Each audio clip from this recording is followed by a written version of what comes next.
ಸಿಕ್ಕಿದೆ. ಆ ಮಾಹಿತಿಯ ಪ್ರಕಾರ ಒಬ್ಬ ರಾಜನಾಗಿರ್ತಕ್ಕಂಥ ನಿಜಗುಣ ಶಿವಯೋಗಿ ಯೋಗಿಯಾಗಿ ಕೈವಲ್ಯ ಪದ್ಧತಿಯ ಮೂಲಕ ಕೈವಲ್ಯ ಪದ್ಧತಿಗೆ ತನ್ನ ಮನಸ್ಸನ್ನು ಬಿಡ್ತಾನೆ ಅಂತ. ಮನಸ್ಸನ್ನು ಬಿಡ್ತಾನೆ ಅಂತಂದರೆ ಒಂದು ಅನುಭಾವಿಕ ಯೋಗಿಯಾಗುವಂಥ ನಿರ್ಣಯವನ್ನು ತೆಗೆದುಕೊಳ್ತಾನೆ. ಅದಾದ ಮೇಲೆ ಈತ ಹಲವಾರು ಗ್ರಂಥಗಳನ್ನು ಬರಿತಾ ಹೋಗ್ತಾರೆ. ಹಲವಾರು ಗ್ರಂಥಗಳು ಕೈವಲ್ಯ ಪದ್ಧತಿಯನ್ನು ಹೇಳುವಂಥ, ಕೈವಲ್ಯ ಪದ್ಧತಿ ಅಂದರೆ ಕೇವಲ ಜ್ಞಾನ. ಕೇವಲ ಜ್ಞಾನ ಅಂತಂದರೆ ಗೊತ್ತಲ್ವ ನಿಮಗೆ? ಕೈವಲ್ಯ ಅಂದರೆ ಮೋಕ್ಷಕ್ಕೆ ದಾರಿಯನ್ನು ಹುಡುಕುವುದು, ಅದು ಅನುಭವದ ಹಿನ್ನೆಲೆ ಒಳಗಡೆ ಬರ್ತಕ್ಕಂಥದ್ದು. ಮೋಕ್ಷಕ್ಕೆ ದಾರಿಯನ್ನು ಹುಡುಕೋದು, ದೀಕ್ಷೆಯನ್ನು ಪಡ್ಕೊಳ್ತಕ್ಕಂಥದ್ದು. ಅದಕ್ಕೆ ಏನೆಲ್ಲ ಸಿದ್ಧಗೊಳಿಸ್ಕೋಬೇಕು? ದೇಹ, ಕಾಯ, ವಾಚ, ಶುದ್ಧ ಮನಸ್ಸ, ಅಷ್ಟೆಲ್ಲವನ್ನು ಕೂಡ ಶುದ್ಧಗೊಳಿಸುವಂಥ ಪ್ರಯತ್ನವನ್ನು ಮಾಡುವುದರ ಮೂಲಕ ರಾಜನೀತಿಯಿಂದ ಯೋಗಿ ನೀತಿಯ ಕಡೆಗೆ ಅವನು ವಾಲ್ತಾನೆ ಅನ್ನುವಂಥದ್ದು ನಾವು ಕಾಣ್ಬೋದು ಅವನ ಕೃತಿಗಳ ಮೂಲಕ. ಅವನು ಸುಮಾರು ಕೃತಿಗಳನ್ನು ಬರೆದಿದ್ದಾನೆ. ಕೈವಲ್ಯ ಪದ್ಧತಿ ಅನ್ನುವಂಥದ್ದನ್ನೇ ಗ್ರಂಥವನ್ನು ಬರೆದಿದ್ದಾನೆ. ಪರಮಾರ್ಥ ಗೀತೆ ಅನ್ನುವಂಥದ್ದು,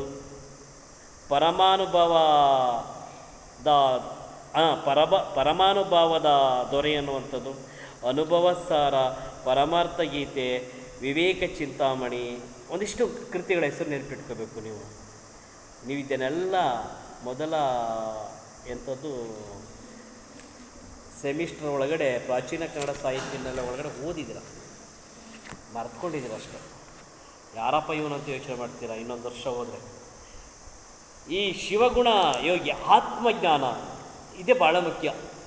ಆತ್ಮಜ್ಞಾನ, ಈ ದೇಹ ಇದೆಯಲ್ಲ, ಈ ದೇಹ ಆತ್ಮಜ್ಞಾನವನ್ನು ಸ್ವೀಕಾರ ಮಾಡಬೇಕು, ಭಕ್ತಿಯ ಪರಾಕಾಷ್ಠೆಯನ್ನು ಪಡ್ಕೋಬೇಕು ಅನ್ನುವಂಥ ನೆಲೆಗಟ್ಟಿನಲ್ಲಿ ಅವರ ಕೃತಿಗಳಿರ್ತಕ್ಕಂಥದ್ದನ್ನು ನಾವು ಗುರುತಿಸಬಹುದು.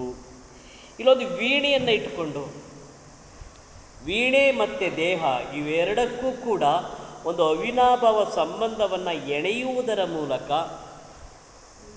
ವೀಣೆ ಮತ್ತು ದೇಹ ಕಾಯಗಳ ನಡುವಿನ ಸಂಬಂಧಗಳನ್ನು ಮತ್ತು ನಮ್ಮ ಒಳಗಡೆ ಇರ್ತಕ್ಕಂಥ ಇಂದ್ರಿಯಗಳನ್ನು, ವಿಷಯಗಳನ್ನು, ಪಂಚೇಂದ್ರಿಯ ವಿಷಯ ಎಲ್ಲ ಒಂದೇ, ಇವುಗಳನ್ನು ಹೇಗೆ ನಿಗ್ರಹಿಸಿಕೊಳ್ಳಬೇಕು, ಹೇಗೆ ಹದವಾಗಿ ಸೇರಿಸಿ ದೇಹವನ್ನು ರೂಪಿಸಿಕೊಳ್ಬೇಕು ಅನ್ನುವಂಥದ್ದಕ್ಕೆ ಒಂದು ವೀಣೆಯನ್ನು ಆಧಾರವಾಗಿಟ್ಕೊಂಡು, ವರ್ಣನೆಯನ್ನು ಇಟ್ಕೊಂಡು ಅನುಭಾವಿಕ ಸತ್ಯವನ್ನು ಹೇಳುವಂಥದ್ದನ್ನು ನಾವು ಕಾಣಬಹುದು.